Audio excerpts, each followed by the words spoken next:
Hi, everyone. Welcome to another edition of Spilling the Tea on GovCon. I'm Teresa Moon, Vice President of Communications and Marketing for Parabolis.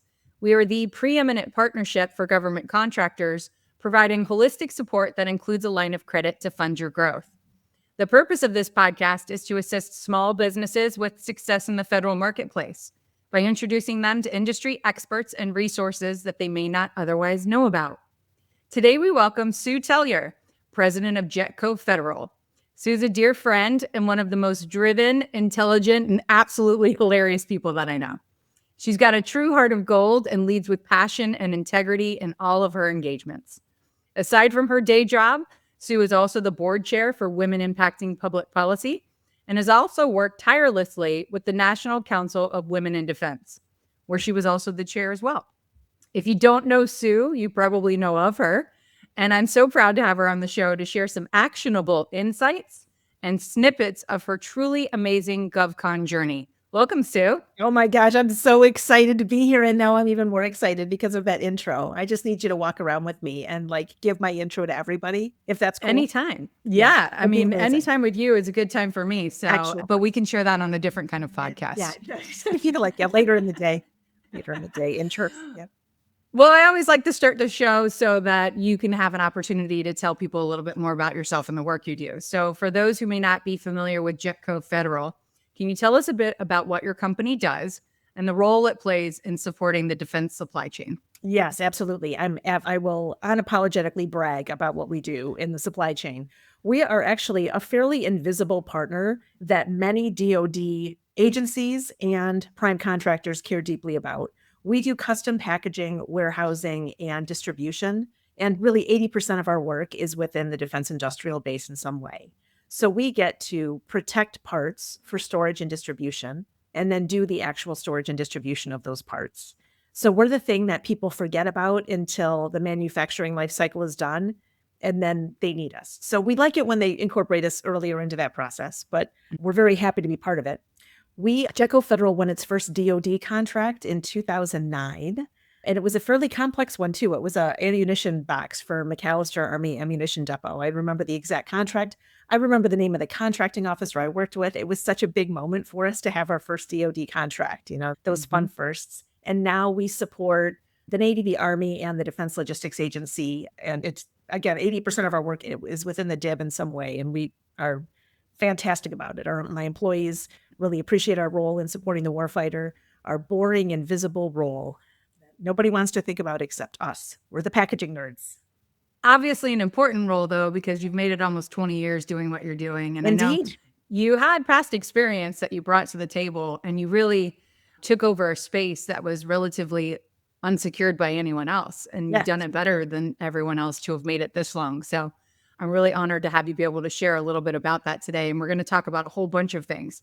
So I want to start a little bit about, the years that you've spent operating in the federal contracting space and leading JetCo Federal. From your perspective, how has the GovCon landscape evolved over the last decade?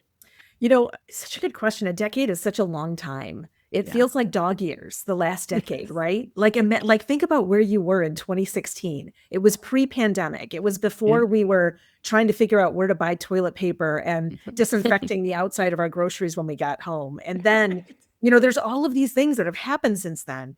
There's a few things that jump out to me in terms of how it's changed.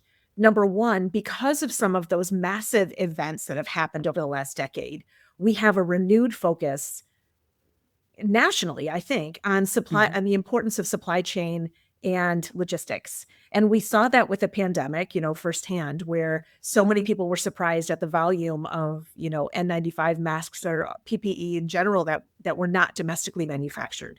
And a renewed focus on the resiliency of our domestic manufacturing base.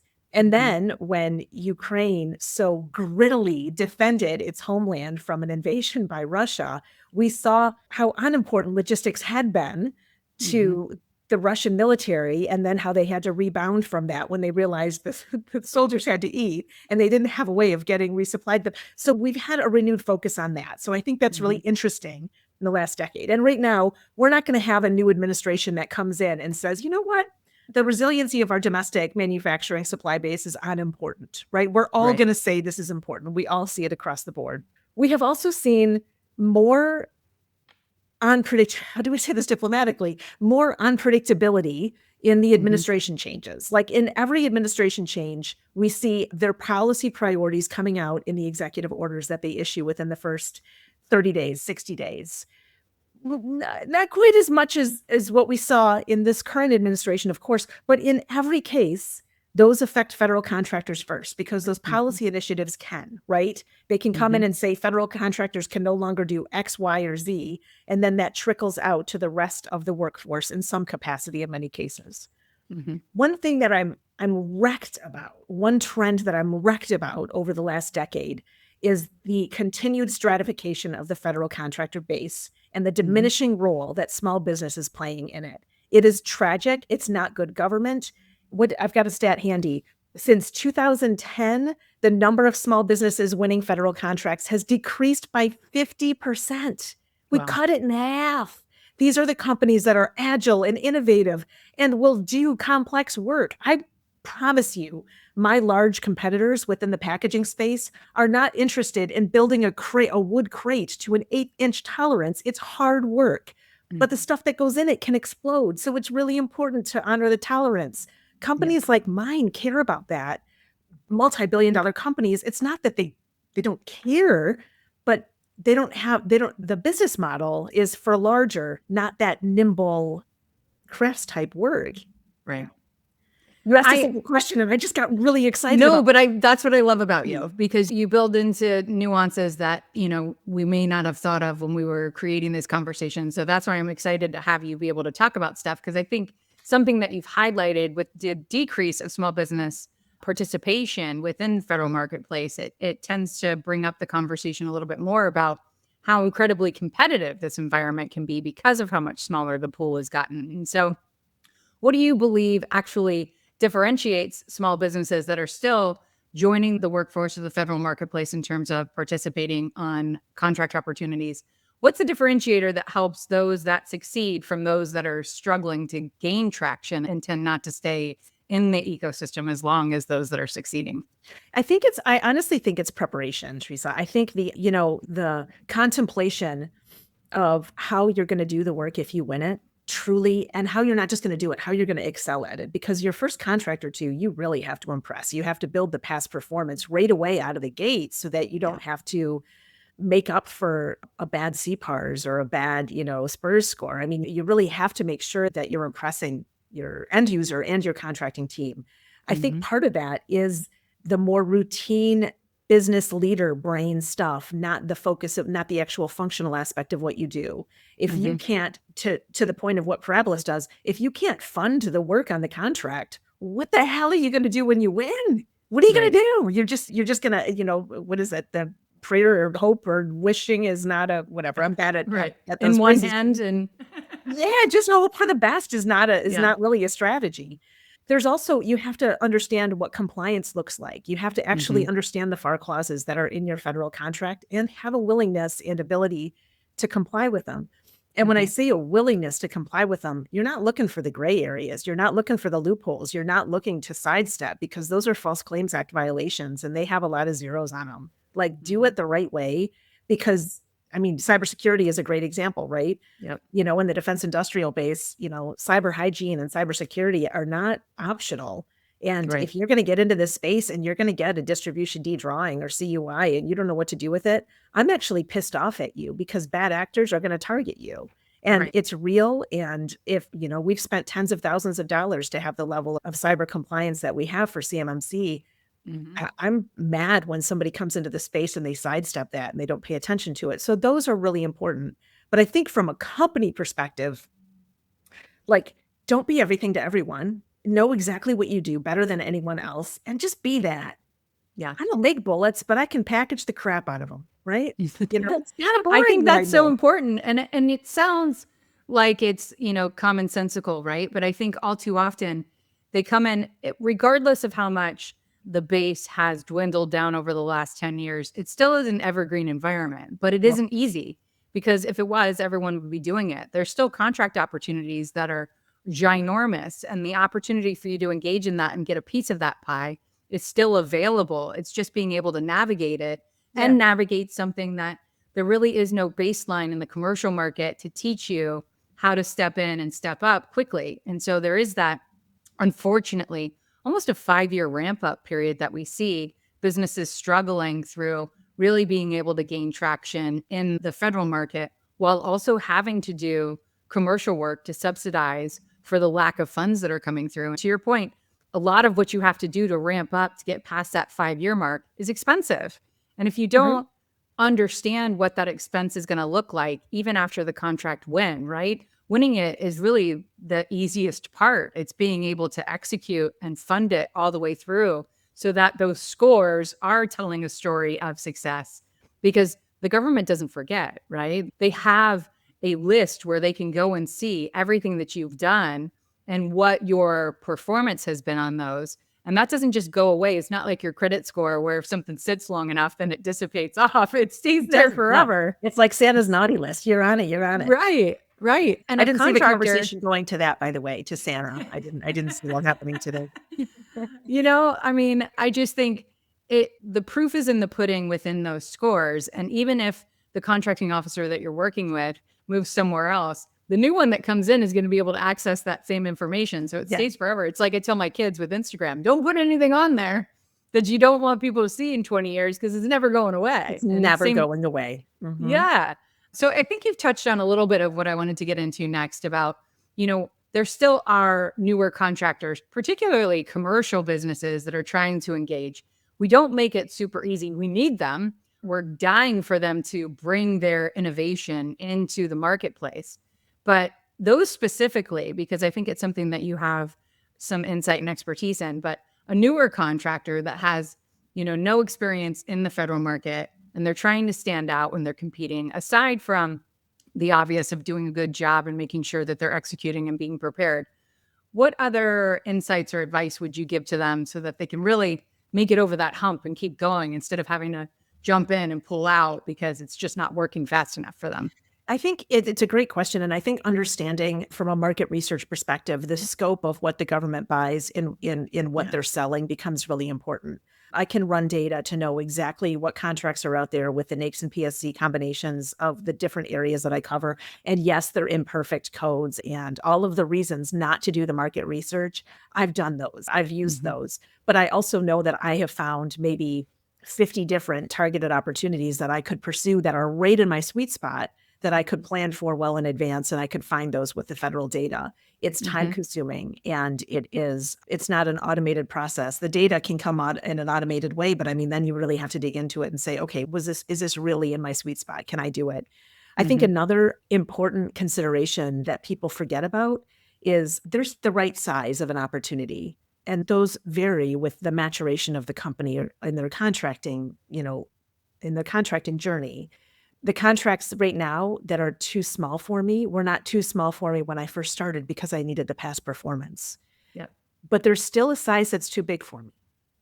And while I want to ignore the inner voice in my head and just go based on ego and say, I can do that. My team is all powerful. Of course I can do that. I can't. I might need a partner or I might need a whatever. And really having an understanding of what the ideal size looks like.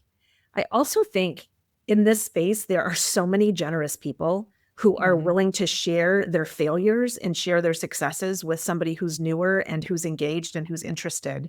Maybe not your direct competitors. They're not going to help. They're not going to help you, become their own competitor. But finding the resources that are helpful and being coachable and staying with that focus. This is what I do. I'm not going to just because there's a solicitation that came out for marketing services, that doesn't make me a marketer. I am far from it.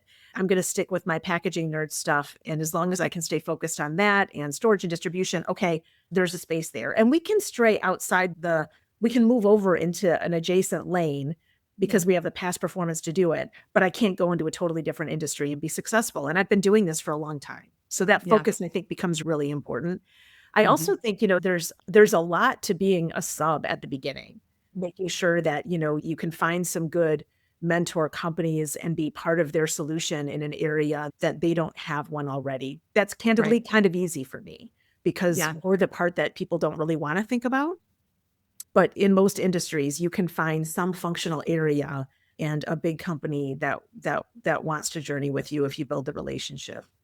And those can even be your competitors because they might have Mhm. gotten a huge chunk off of an opportunity and they do want to parcel out pieces of it that they may not have as their prime expertise on it. And so Yeah, those are hell yeah. opportunities for you to Yeah. really know about what your competitors do and make an agreement in some capacity to have a portion of it. So I agree with you 100% that I think everyone has, it's my business, it's my baby, I want it to grow. But without the proper baby steps getting into it, you're not building that past performance at the level that you need it to be in order to continue to grow. Yeah, And for sure. then from a financial perspective, if you get something that's ginormous and it's your first contract opportunity, you're going to have a hard time finding someone to step in and give you the money that you need to execute on it because you have no financial past performance in the industry either. And so that, is a different conversation in and of itself, but it also is something that happens when people try to engage in something that is, maybe aside from what their core competencies are. They want to get into other things too. And it's like you're starting Mhm. over from scratch when you do that because your lender and your partners are going to look at it from, you don't have any past performance here. So why am I going to take a shot? And so I think all of the advice that you've given has been fantastic. And I think the first thing that you led with was really getting engaged in environments where people are willing to share their story and to help you. And you're involved in a lot of advocacy programs that provide that type of environment. And in particular, you've been an advocate for many years for small businesses and contracting programs that align with them, for instance, like the WASB program and your Right. work with women impacting public policies. So why are programs like these so important to the federal marketplace? So I want to start with why those programs are, why these organizations or why these resources are important for the small contractor. And Mhm. that is the reason that I got involved initially with women impacting public policy is because I thought I understood the women owned small business or WASB program fairly well. All of the socioeconomic programs have their quirks, right? And the WASB program is the only one that's NAICS limited, so it only applies to certain of the NAICS codes. I was trying to dig deeper into that and understand how I could help contracting officers understand it. And I stumbled on WIP, just random Google search. And I decided I could not live without this organization. This was the education that I had been looking for as an active second stage federal, small business who was doing federal contracting. This is what I needed. I've been involved with WIP now for about a decade, and that included, since, when we go back a decade again, it seems like a different time. Self-certification for WASBs was a thing then. And now, of Mhm. course, then the certification ramped up and the SBA certification website was beta when, just only like 5 years ago. So, I mean, Mhm. that landscape has changed so much. If I didn't have a resource like WIP, I wouldn't have stayed current on it.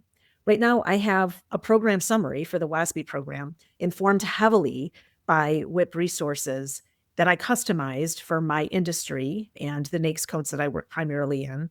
And I'm able to send that to contracting officers with whom I have a relationship. I don't Mhm. blanket it to anybody, but when I'm asking for a WASB set aside or I'm responding to a sources sought or an RFI, I have a document so that they can see the progression, the timeline of the program. And there's all these things that I get to do. I've been successful in convincing some of the contracting officers with whom I have a relationship that WASB set-asides are appropriate and that the market research justifies it. I wouldn't have had that without WIP. And so Right. what WIP does in the bigger picture, not just for me as, a woman-owned small business, but in the bigger picture, it gives voice and it gives attention to a program that otherwise probably would not have that attention. So the Right. level of awareness that we're able to raise about the importance of our demographic within the federal contracting pool becomes a really important aspect of what we do. There's also a ton of Mhm. education, there's networking. The other business owners that I've met through Women in Defense and Women Impacting Public Policy has changed my professional journey. I mean, Mhm. I've learned things that I wouldn't have otherwise known. I've met people like you that where I'm like, oh my gosh, this is a resource. And I can't tell you how many other women business owners I talk to, and they're like, yeah, I kind of want to go after that one, but I don't think I can fund it. Wait, Mhm. I've got a person for you. I mean, this network matters. Yeah. And the collaborations that we found, it's in part cathartic and in part productive and meaningful. in terms of the use of my time. And it's very meaningful. I don't even know what your question was. Now I'm just watching poetic. No, I think you said it perfectly. And that's why I love being able to talk about this with you, because I think on so many levels, it is important with the who you know and how you utilize your relationships in order to make new opportunities for not just yourself, but for those that you meet through these organizations too. And, Yeah. you know, what as a women-focused, women-owned business-focused organization, there are some who aren't involved that might say, oh, my experience is that, you know, women aren't always the best circles to get that hand up. This is the complete opposite. And I was one of those that was skeptical going into it, thinking, I'm going to, you know, be open-minded to it. But here is where my misperception of it comes into play, because it couldn't be more welcoming. And a lot of the circles that are very valuable to me, both personally and professionally to this day, have come out of my interaction with women impacting public policy, because it is such a large organization, national organization, affiliated with other national organizations who are even bigger, but the circles are small and the connections that you make within it are small. And the effective nature of the meetings and the engagements and the outreach really help people make connections to help their professional life, but their personal side as well. And it's not that organizations that aren't designated for just one particular group don't do the same. But this one, it has always been special to me because of the welcoming nature of it, and the opportunities are full within it as well. And so you're a great representative of it. So that's why I wanted you to talk about it. But on the other side of it, we've seen, especially in the last couple of years, that the socioeconomic certification programs have kind of been under attack, if you will, especially with regard to the rule of two. It's discussed most within acquisition circles, but not everyone fully understands its impact. And it's not just to WASB program, it is to the other socioeconomic programs as well. So if you wouldn't mind, because I know that you understand it better than most, explaining what it means and why the rule of two matters for small businesses. I'm happy to. And I'll speak to it just in terms of the overall small business environment, so that we don't get mired down in the differences and the nuances between the socioeconomic set-aside programs. Any acquisition that's underneath the simplified acquisition threshold, which is currently $350,000, is required to be set aside for small business. Mhm. We don't want to only go after opportunities valued to up to $349,000, right? I want to be able to grow my business. Like, my largest contract is $28 million. I want to be able to grow my business. That contract resulted from a total small business set aside. Mhm. Now, again, my big competitors wouldn't have gone after that. My small competitors would have, and did. If an acquisition is above the simplified acquisition threshold, again, $350,000, the rule of two requires contracting officers to set the acquisition aside if they have a reasonable assumption, or they can really validate from market research that two or more qualified companies within that designation, whether it's total small or socioeconomic, would bid and could do the work. Mhm. So what that does, so that's the basic of the rule. And it was under a perceived threat earlier in the administration. Last fall, there were several hearings on, especially when the FAR Council was contemplating, the rewrite of the FAR, the concept that wouldn't be there. It doesn't, I hear from people sometimes that, well, if small businesses are really good, they can compete with bigs. Sure, I mean, maybe, Right. but the reality is, I'm going to take my small business owner hat off. Mhm. Good government doesn't say we should stratify our contractor pool. It's bad government to discourage competition. And if Right. you don't have programs that welcome new entrants and small businesses into your contractor pool, then all of your contractors are going to be the size of Lockheed or Northrop Grumman. And I'm not Right. bashing those companies. They play an incredibly important role in our defense industrial base. Mhm. But so do the companies who are innovating and finding new solutions so that, warfighter sunglasses have a coating on them and they don't go blind from frags. I don't know. I'm making things up now, but there Right. are innovations that have come out of small businesses that would not have come out of our large counterparts.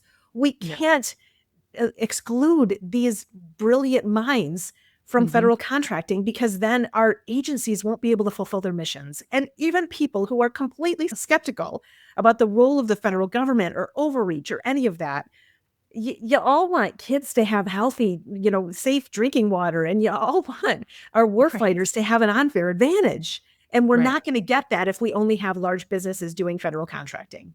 And so Yeah. the rule of two serves to give a structure so that contracting officers have to encourage us to come into the federal contracting pool. And it has worked, even though the stats right now are saying there's a lot of small businesses leaving federal contracting. I think a lot of that is the unpredictability. You know, Yeah. even the perceived threat to the rule of two, I promise, made people leave the federal contracting pool. Regulatory burdens, the unpredictability of price shifts. There's so many things that have made people leave Hmm. CLC, unfortunately. I agree with it, Right. but it still served to eliminate some people too. Yeah. I mean, but just wait until it comes to the commercial market, because that is definitely ahead. And I'm Yeah. not against, securing things like that, but it is at a cost, both literally and figuratively. So I get it where you're coming from. And so, with all that being said, we see the importance of it, right? And I love the way that you broke it down to share about the likelihood of it. And I've talked to contracting officers and I've asked them, when you sit down and look at an opportunity, what would you prefer? Working with a large prime that you've had experience with, or giving an opportunity to the small? And there are, discrepancies between all of them, obviously, but some have said it's easier to work with the prime because we know exactly what to expect because we've done everything with them before. And the small that's coming in might be new and might not understand the process. So I might have to take more time to work with them in order to make it work. But with things like the rule of two in place, it allows for that peace of mind that the contracting officer might come in with that misconceived notion that the small business might not be able to step in and step up in a similar capacity. It opens it up to them putting it as a priority, which is important because, like you said, small businesses are agile and able to bring innovation at a faster pace than the Right. larger businesses are, and give them the opportunity to work with the larger business to provide that innovation that they're not currently working on. Because if the end game is to give the warfighter what they need today instead of 20 years from now, they're not going to get it fast from the bigger companies that aren't innovating as quickly as a small Absolutely. business can. So I'm Absolutely. behind you 1,000% on Yeah. protecting that portion of the market. I do think this Um, kind of comes full circle back to Teresa, to a question you asked earlier about what I'd recommend to a new entrant. And one of those things, and I didn't touch on this and I should have, the Office of Small Business Programs within these agencies are really interesting, passionate people who have to mhm. work within a set of parameters and rules. They can't show favoritism, all that stuff, but they're a great resource too. Yeah. And it's interesting because on the competition side, I'm actually going to reach out to one today from the Defense Logistics Agency because the solicitation dropped unrestricted and it shouldn't have been. I know 3 or more small businesses who can bid. This should be a total small.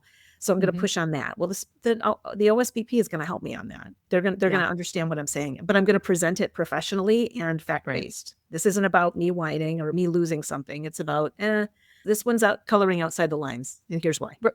And if you don't do that, then they'll just keep business as usual. So they need people like you that can bring it to their attention, especially with fact-based evidence that this could be something that could be a small business set aside. So thank God Absolutely. for people like you who are keeping track of things like that for the rest of us who, want to keep engaging. So I think that's all good things. And it's important to have those relationships. So if you're not already connected with the Office of Small Business at each of the agencies that you're engaging with, you should start engaging with them now. Find out where they're going, where they're speaking, understand what their mission is so that you're supplying your information to them to meet the target on what it is that they're looking for, because it's always going to be what can you do for them, not what can they do for you. So you need to approach it in that manner. And I think sometimes newer contractors don't For understand that sure. that's how it is. And so, For sure. And the but contracting officers are open. These are not yeah, people who are, I mean, nobody's going to be mad at me if I challenge the unrestricted status of a competition. right. Exactly. And there are parameters of when you can reach out to them about things. So it's Yeah. obvious that you need to know those types of engagements and when they need to happen. But that's we'll have to have you back so you can talk about that type of thing too. Give a little tutorial on what to do and not to do when it comes to Right. Oh, things for like that. sure. There's rules. Yeah, absolutely. So looking ahead, what changes do you think that small businesses need to be prepared for in federal contracting that you can see on the near horizon?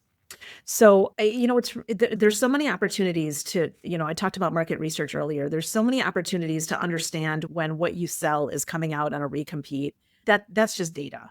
But there's also opportunities to look around the corner. And Mhm. I honestly think the federal government does a really decent job at that. There's industry days and advanced planning briefings to industry that are specifically to make sure that industry understands what's next. The budget helps with that, but I mean, nobody really wants to read that. But you can get really good summaries you can understand where things are going. You can understand that, okay, the defense budget, the Army got a decrease, the Indian Air Force got an increase. Well, that kind of says what we're anticipating in terms of, what we're looking around the corner to see across the defense industrial base. And what does that look like? Now, I will say that at this point, the only thing we can predict is more unpredictability. This is a really unusual time to be a federal contractor. Unusual is the best possible word, I think, for it. Yeah. Too. I mean, I'm not saying bad or good. It's just unusual. The uptick that we've had because of the role that we play is we're buried. We are very busy here at JetCo Federal. Nobody's complaining about that. We Right. know our audience. We know that we're going to be asked for expedited production right now. And we understand why. And we are proud that we get to play the role that we play.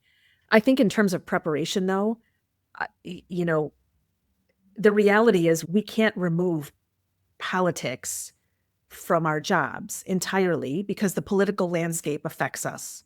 Yeah. Doesn't mean we're political.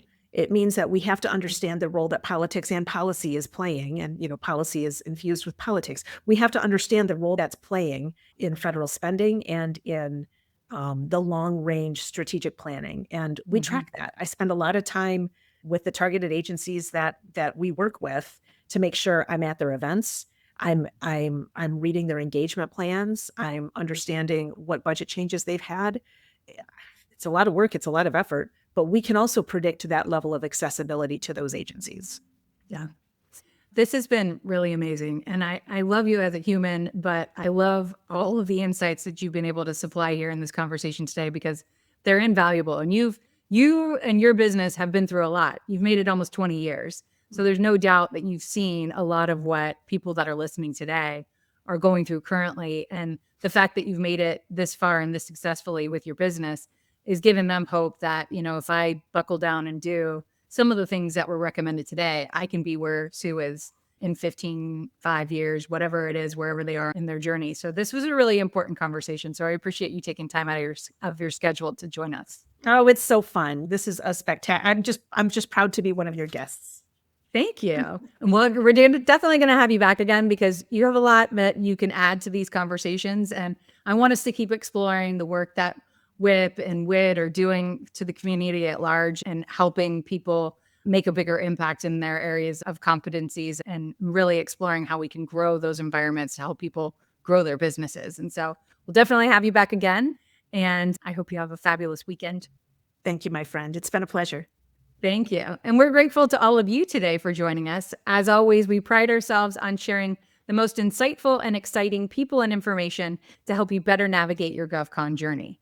If you like what you heard today, you can see all of our past podcasts, which are archived on our Parabolis YouTube channel. Stay tuned for all of our future guests in the coming months as we help you grow to great heights in the year ahead. I'm Teresa Moon, and this is Spilling the Tea on GovCon. Have a great day, my friends.